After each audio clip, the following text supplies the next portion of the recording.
આના કરતા કીડિયારું પૂરો, કીડિયારું પૂરો. પણ બધા પ્રતીકો છે, રૂપકો છે, સંદર્ભો. મન ઠીક નથી એટલે બધું. આમ ભીખુદાનભાઈ બધા નથી કહેતા કે આપણે તાવ આવ્યો હોય, ભયંકર તાવ 3 દિવસથી હોય, અને પછી કોઈ પુડલો ખવડાવે તો એમ થાય ગોદડું ખાઈ છે, કારણ કે મન ફરી ગયું છે. આપણને એમ થાય કે આ ગોદડું ચાવતા હોય એવું લાગે, કારણ કે મન ફર્યું છે. અને એ મનને નિર્મળ કરવા, મનનો મુકુર ઠીક રહે એટલા માટે માધાપરમાં આ કથા, માધાપર માધોપુર બની જાય એવી ઈચ્છા થાય છે.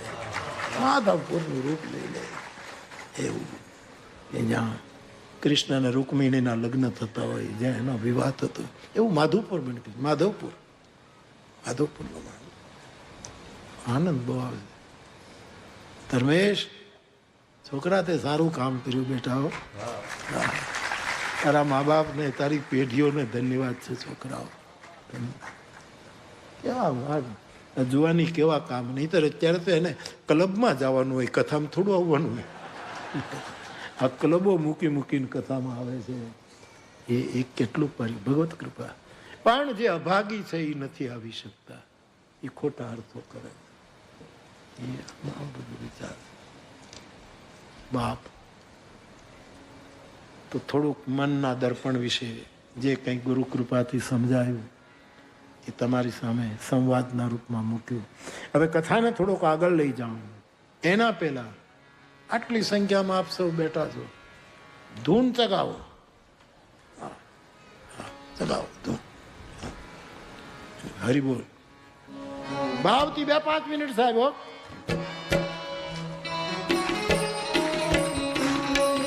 હરિ બોલ, હરિ બોલ, હરિ બોલ, હરિ બોલ. બધા ગાજો બાપ.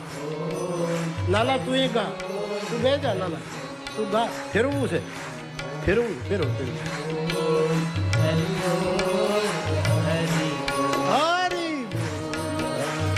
બોલ, હરિ બોલ, હરિ બોલ, હરિ બોલ, હરિ બોલ,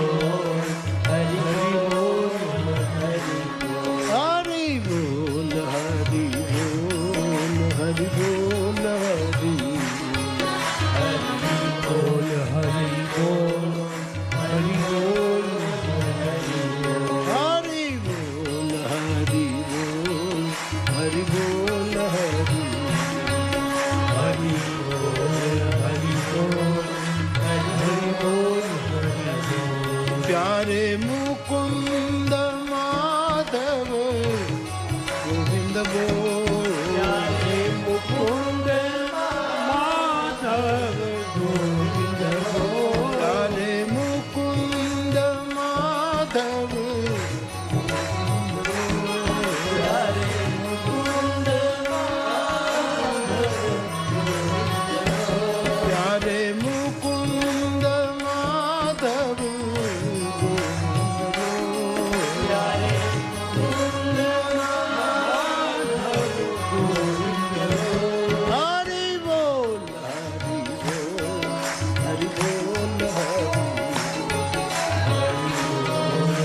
जतिपुरा में राधे राधे, जतिपुरा में राधे राधे, ब्रज 84 राधे राधे, ब्रज 84 राधे राधे, परिक्रमा में राधे राधे, परिक्रमा में राधे राधे, नंदगांव में राधे राधे, नंदगांव में राधे राधे, बरसाने में राधे राधे, बरसाने में राधे राधे, बरसाने में राधे राधे, कुंज गलिन में राधे राधे, कुंज गलिन में राधे राधे, नीम ग्राम में राधे राधे, नीम ग्राम में राधे राधे, रमण रेती में राधे राधे, रमण रेती में राधे राधे, राधे राधे, राधे राधे, राधे राधे, राधे राधे, राधे राधे, राधे राधे, राधे राधे, राधे राधे, राधे राधे, राधे राधे, राधे राधे, राधे राधे, राधे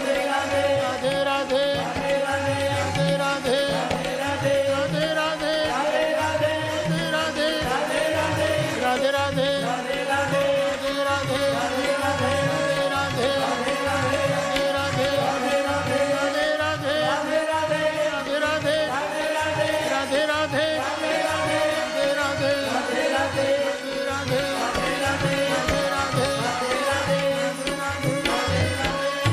जय जय श्री राधे, जय जय श्री राधे, जय जय श्री राधे। हरि बोल, हरि बोल, हरि बोल, हरि बोल, हरि बोल, हरि बोल, हरि बोल, हरि बोल, हरि बोल, हरि बोल, हरि बोल, हरि बोल, हरि बोल, हरि बोल, हरि बोल, हरि बोल,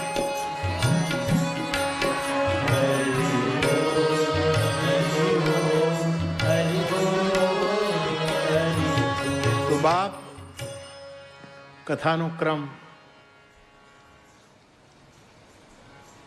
તુલસીદાસજીએ રામચરિતમાનસના 4 ઘાટ બનાવ્યા, જે કાલે થોડો સ્પર્શ કર્યો. એમાં શરણાગતિના ઘાટ ઉપર તુલસી બેસીને આ રામકથા કહે છે.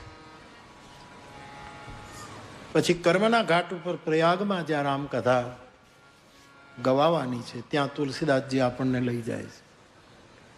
તીર્થરાજ પ્રયાગ, જ્યાં ગંગા યમુના સરસ્વતીનો સંગમ, અક્ષયવટ, વેણી માધવ વિરાજે. પ્રતિ વર્ષે કુંભ ભરાય, કલ્પવાસ. 12 વર્ષે પૂર્ણ કુંભ, મહાકુંભ. એકવાર કુંભ ભરાયેલો ભરદ્વાજ ઋષિના આશ્રમમાં ષડ દર્શન તમામ સાધુ સંતો અનુષ્ઠાન કરતા હતા. કલ્પવાસ પૂરો થયો, બધા મહાત્માઓ અનુષ્ઠાન કરીને પોતપોતાના આશ્રમ તરફ વિદાય લેવા લાગ્યા. ત્યારે याज्ञवल्क नामना महापुरुष, जो उपनिषदना बहू ज हर एक प्रकार से समृद्ध महापुरुष, ए पण भरद्वाजी ने त्या कल्पवास करवा आवेला. एमणे पण विदाय मांगी. त्यारे भरद्वाजीए एमना चरण पकड़ी लीधा कि महाराज हूँ बधा साधु संतों ने विदाय आपू पण आपने नहीं आपू. याज्ञवल्कए कहूं कि हूँ पण 1 महीनाथी हतो, हवे हूँ जाऊं कि नहीं महाराज. चरण पकड़ी लीधा कि कोई खास काम છે? બોલે બહુ જ મોટું કામ છે. શું? મહારાજ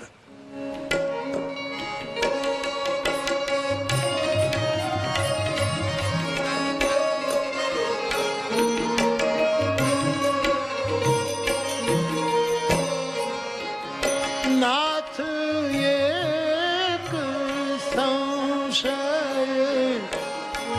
બડ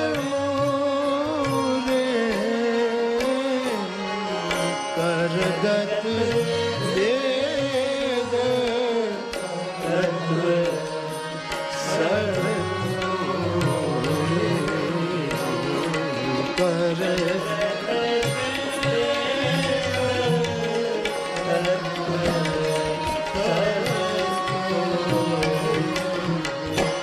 મહારાજ, મારા મનમાં એક બહુ જ મોટો સંશય છે. આપના હાથમાં વેદોના તત્વો, હાથમાં આમળાનું ફળ હોય એવી રીતે છે. તમે ધડ દઈને મને સમજાવી શકશો?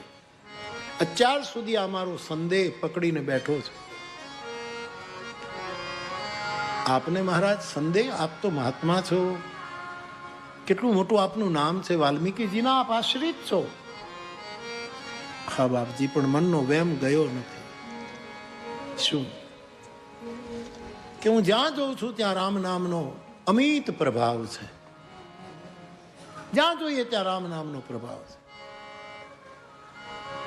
સંતો રામ નામ ગાય, પુરાણો રામ નામનું ગાયન કરે, ઉપનિષદ પણ રામ તારકોપનિષદ, એમાં પણ રામ નામનું મહામંત્રનું વર્ણન આવે. તો સંતો, ઉપનિષદો, પુરાણો રામનું નામ ગાય છે. એ રામ કોણ છે? ચાલો સદગ્રંથો તો રામ નામનું લે, પણ સંતત જપત શંભુ અવિનાશી, અવિનાશી શંકર ભગવાન નિરંતર રામ રામ રટે. વિનાશી માણસ તો જપે તો સમજાય, પણ જે અવિનાશી છે એ પણ નિરંતર રામ રામ રટે. જ્ઞાન ગુણ રાશિ છે શિવજી નામ. તો આ રામ કોણ છે? હા, એક રામની અમને ખબર છે કે જે દશરથજીના પુત્ર, 4 ભાઈઓ હતા. જનકપુરમાં એમનું લગ્ન થયું. રામને રાજગાદી મળવાની હતી, એને બદલે વનમાં જવું પડ્યું. વનમાં અસુર સીતાનું અપહરણ કરી ગયો. રામને રોષ આવી ગયો. રાવણ કુળનો નાશ કરી સીતાને લઈને પાછા આવ્યા. રામ રાજ્યની સ્થાપના થઈ. આ ઐતિહાસિક રામની અમને ખબર છે, પણ મારે જાણવું છે કે શિવ જેને જપે, ઉપનિષદ જેનું ગાયન કરે, એ રામ કેવલ ઐતિહાસિક ન હોય, આધ્યાત્મિક હોય. એ રામ કોણ છે? કારણ કે શંકર આદિ જો રામકથા ગાતા હોય, કહેતા હોય, ઉપનિષદો આ લોકો સામાન્ય માણસની કથા ન ગાય. અમે આ કથા કહીએ ને એટલે જવાબદારીનું અમારા માટે એવા નિયમો છે કે કથામાં ગ્રામ્ય વાર્તા ન આવવી જોઈએ. આ નિયમ છે બાપ. એટલે ગામના ઓઠા ન આવે એમ નહીં. દ્રષ્ટાંતો, ગ્રામ્ય વાર્તાનો અર્થ છે જેમાં બીજાની નિરંતર લોકોની નિંદા થતી હોય એવી એક પણ વાર્તા કથામાં ના આવવી જોઈએ. અને ગ્રામ્ય વાર્તા 5 સૂત્રો આપ્યા વક્તાઓ. ક્યાં આપણે ઠીક છે જવાનું. પહેલું છે ગ્રામ્ય વાર્તા થાય એ રામકથા નથી. નિદાન થાય, નિંદા કોઈની ન થાય. હા, હંમેશા ડોક્ટર દર્દીની નિંદા નથી કરતો, પણ નિદાન કરે છે કે તે ખાવા ફેર કર્યો છે એટલે તને કફ થઈ ગયો. આમ તો વાંક જ કાઢવા જેવું છે ને, ભૂલો જ કાઢીને, પણ એ નિંદા નથી, નિદાન છે.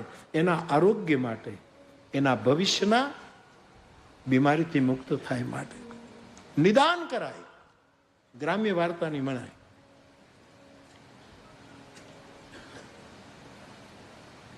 બીજું, ભગવાનની કથા એ છે જે કથા સ્ત્રી પ્રધાન ન હોય, કામ પ્રધાન ન હોય. આજ સુધી જેટલા દાંપત્ય જીવનના જે આવે છે એમાં સ્ત્રી પ્રધાન જ વાતો આવે છે. હવે ફેરવવું પડશે, પુરુષને લાવવા પડશે. બહેનોએ આમ કર્યું, બહેનોએ એવી કથાની ના પાડી છે સાહેબ અમારા શાસ્ત્રોએ. સ્ત્રી પ્રધાન એટલે કે કામ પ્રધાન નહીં, કામના પ્રધાન નહીં. ખાલી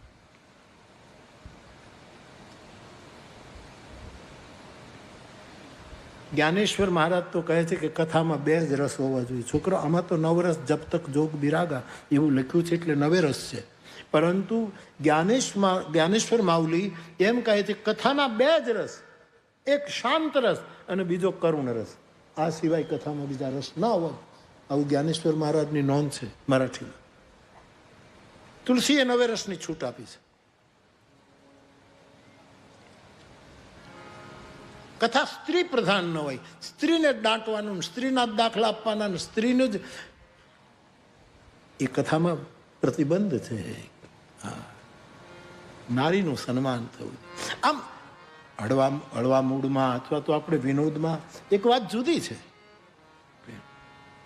તમે માર્ક કરજો, વર્ષો સુધી જે દ્રષ્ટાંતમાં બહેનો આવતા હોય એ કાઢીને મેં ભાઈઓને ગોઠવી દીધા છે. આ બેન આમ કહેતા હતા એમ નહીં, બેલેન્સ તો કરવું પડશે. આગળનું જગત માફ નહીં કરે. આવી બધા શરતો, આવા બધા નહીં. કથામાં કોઈ દિવસ વેરીનું વર્ણન ન કરાય. વેરી હોય વેર કર્યા કરે, એને જે કરવું એ કરે, વિરોધ કર્યા કરે, એને એને એને વારંવાર કથામાં લવાય નહીં. એના માટે તો ભજન કરાય કે પ્રભુ એનો સ્વભાવ સુધારજો, એની સન્મતિ આવે. વેરીની કથા ન કહેવાય, સ્ત્રીની કથા ન કહેવાય, લોકોની નિંદા ગ્રામ્ય વાર્તા ન કરાય. આ બધા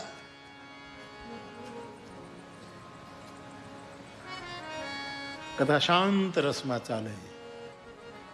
બધા રસો ધીરે ધીરે ધીરે આવે એની મર્યાદામાં, એની સીમામાં. વળી પાછો મગન ધ્યાન રસદંડ જુગ કોની મન બાગીર રઘુપતિ ચરિત મહેશ તવ હર્ષિત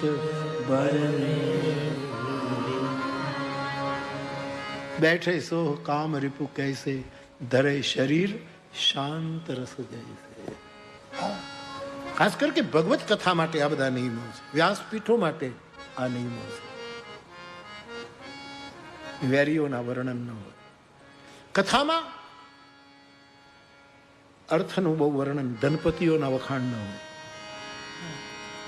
એને દુનિયામાં લોકો કહે, પણ જેને જેને ધર્મની કોઈ કામના નથી, ખોટા ખોટા વખાણો શું કામ? હા, એને ધન્યવાદ અપાય કે તમે સારું કામ કર્યું, બાકી એના વખાણ ન કરાય.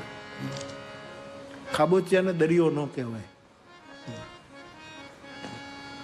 એક નાનું એવું છોકરું નદીએ ગયું હોય, એની માની સાથે કપડાં ધોવાય, બાજુમાં વીરડો હોય ને સાહેબ, હરખો હોય, વીરડાને આમ કરીને હરખું કર્યું, એક નાનું છોકરું ઠેબું મારે ને તો વીરડોને પતાવી દે.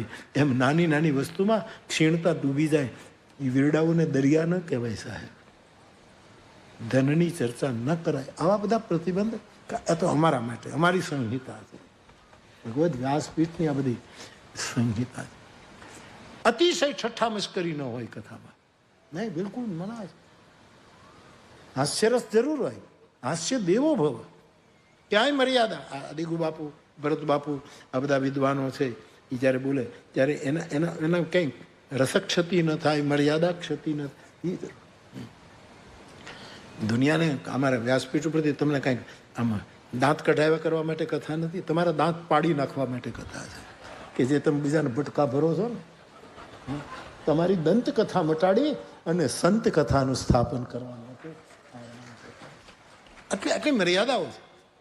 મર્યાદા એટલા માટે કથા.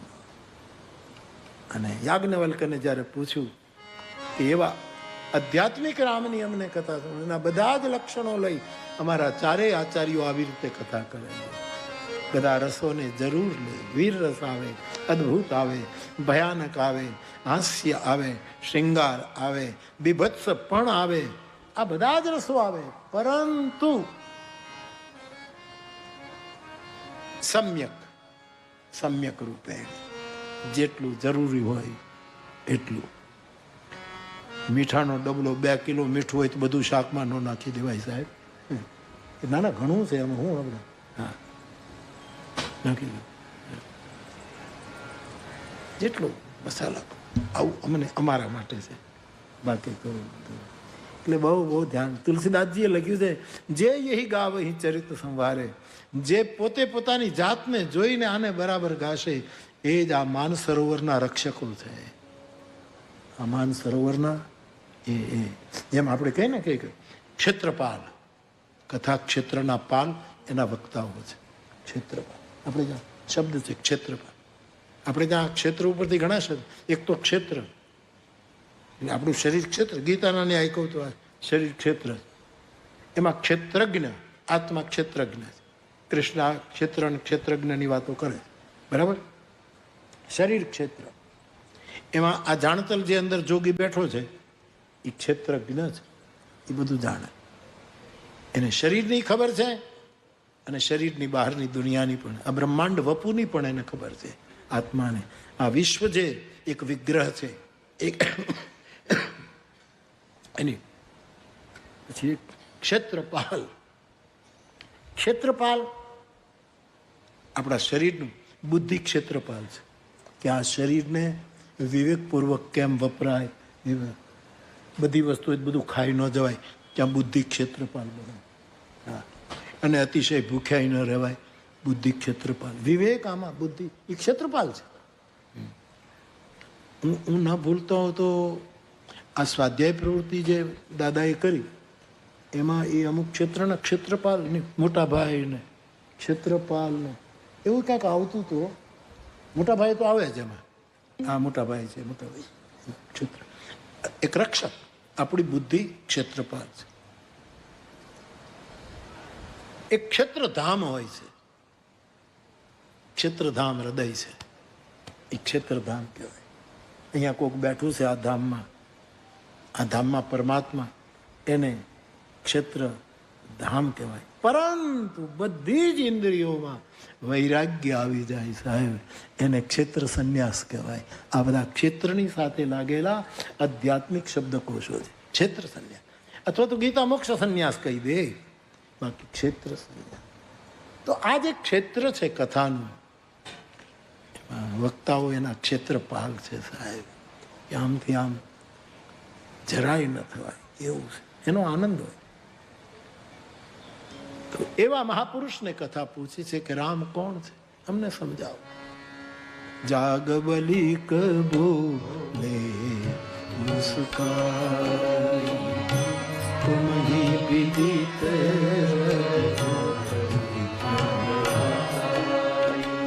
મહાપુરુષ મુસ્કુરાયા, હસ્યા અને કહ્યું કે તમને બધી જ રામની મહિમાનો ખબર છે. આવા પ્રશ્નો કરીને મારી પાસે રામના ગૂઢ રહસ્યો જાણવા માંગો છો, એટલે મૂઢની જેમ પૂછો છો. આપ તો રામના પ્રેમી છો, રામ પદમાં આપનો અતિ અનુરાગ છે. પણ આપના જેવા જિજ્ઞાસુ રામ રસિક શ્રોતા મળે તો હું રોકાઈ જઈશ, હું કથા કહીશ. અને યાજ્ઞવલ્ક રોકાઈ ગયા. કર્મની પીઠ ઉપર કથાનો આરંભ થાય છે. પ્રયાગ 2 પંક્તિમાં એને રામાયણનો મહિમાનું મહાત્મ્ય કહ્યું કે આ કથા શું છે. 2 પંક્તિ તુલસીદાસજી લખી, પ્રસિદ્ધ પંક્તિ.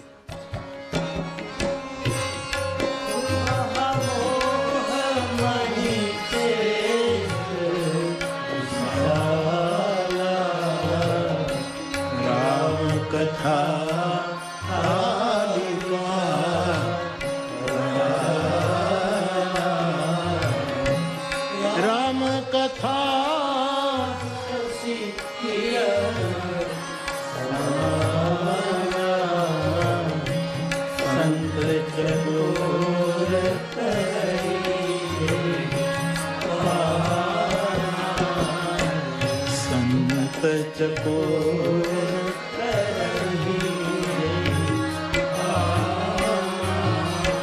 હે ભરદ્વાજજી, રામકથા કરાલ કાલિકા સમાન છે. આ બ્રહ્મની કથા છે. ઉપનિષદ બ્રહ્મ તત્વને કરાલ પણ કહે છે, કોમલ પણ કહે. તો એની કથા કરાલ કાલિકા છે. મહામોહરૂપી મહિષાસુર રાક્ષસને કથા ગાતા, કથા સાંભળતા એનો આ કથા નાશ કરે છે. અને કોમળ ચંદ્રના કિરણ જેવી કોમળ કથા છે. રસ બનીને વરસે, અમૃત બનીને વરસે, પોષણ કરે, જાગૃત કરે. એવી સૂર્યની ચંદ્રના કિરણ જેવી આ કથા. પણ ચંદ્રના કિરણો બધાને ગમે ભરદ્વાજજી, પણ સંત રૂપી ચકોરોને એ વધારે ગમે છે. એવી રામની કથા. 2 પંક્તિમાં એનું મહિમા ગાયન કર્યું અને પછી કથાનો આરંભ કરે. મહારાજ, આપે મને રામકથા પૂછી, હું કહું, પરંતુ એના પહેલા તમારે ભગવાન શિવની કથા સાંભળવી પડશે. શિવચરિત્ર શ્રી ગણેશ છે. રામચરિત્રનો આરંભ કરતા પહેલા કેટલો મોટો છે. કાં તો ગંગા યમુના સરસ્વતી જ્યાં સંગમ છે ત્યાં કથા, એટલે બધા વિચારધારાનો સંગમ કરે છે. વૈષ્ણવી રામની કથા હું કહું એના પહેલા તમારે શિવની કથા સાંભળવી પડે. આ એકતા સંગમ કરવાનો, સમન્વય કરવો. તુલસીના કાળમાં પણ આ વસ્તુ હતી કે રામને માનતા હતા એ શિવનો અપરાધ કરતા હતા, શિવને માનનારા રામ નામથી દૂર ભાગતા હતા. પરિણામે તુલસીને આ લખવું પડ્યું. એટલે પહેલા શિવચરિત્ર, મેં ઘણી વખત કહ્યું છે કે રામાયણ 5 અમૃત છે, પંચામૃત છે. એમાં 5 ચરિત્રો છે પ્રધાન. એક તો રામચરિત્ર, અને સીતારામ 2 નથી, એક જ છે. લીલામાં 2 છે, નામ ભેદ છે. તો રામચરિત્ર અથવા સીતા, વાલ્મીકી સીતા ચરિત્ર જ કહે છે, રામચરિત્ર નથી કહેતા. સીતાનું ચરિત્ર જ મહત્વ છે. એમ વાલ્મીકીજીની કથામાં સીતાજી જ કેન્દ્રમાં છે, રામ ગૌણ છે. એક તો રામચરિત્ર અથવા તો સીતારામ ચરિત્ર એક. બીજું શિવચરિત્ર, શંભુનું ચરિત્ર જે શરૂ કરશે એ. યદ્યપિ એમાં પાર્વતીનું ચરિત્ર આવી જાય, કારણ કે એ વાગર થાવ્યું સંપ્રેક્તો છે. તો શિવ પાર્વતીનું ચરિત્ર એ બીજું ચરિત્ર. ત્રીજું ભરત ચરિત્ર કરીને એમ ભરતનું ચરિત્ર એ ત્રીજું ચરિત્ર. ચોથું હનુમંત ચરિત્ર, જે જામવંત એની કથા કહે છે એ હનુમંત ચરિત્ર. પાંચમું બાબા કાગભૂષુંડીજીનું ચરિત્ર. આ 5 ચરિત્રનું પંચામૃત એ રામકથા છે. એમાં શિવ ચરિત્રથી કથાનો આરંભ થાય છે. તુલસીદાસજી લખે,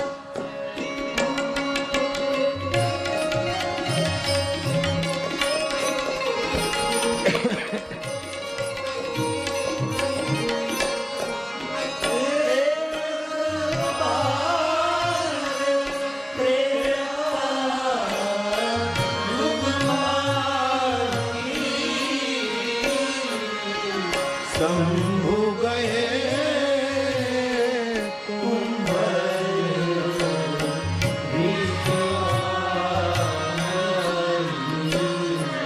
સંગ સતી જગ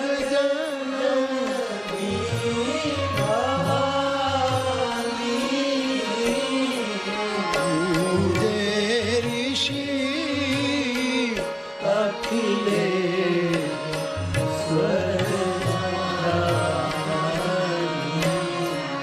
રામ કથા મુનિબર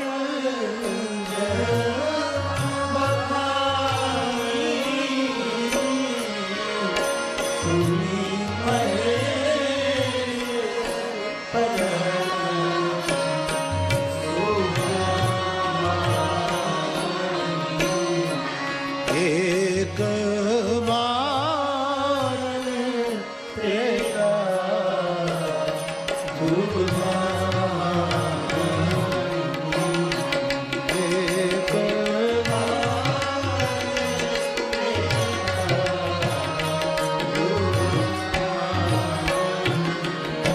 યાજ્ઞવલ્ક મહારાજ શિવચરિત્રનો આરંભ કરે.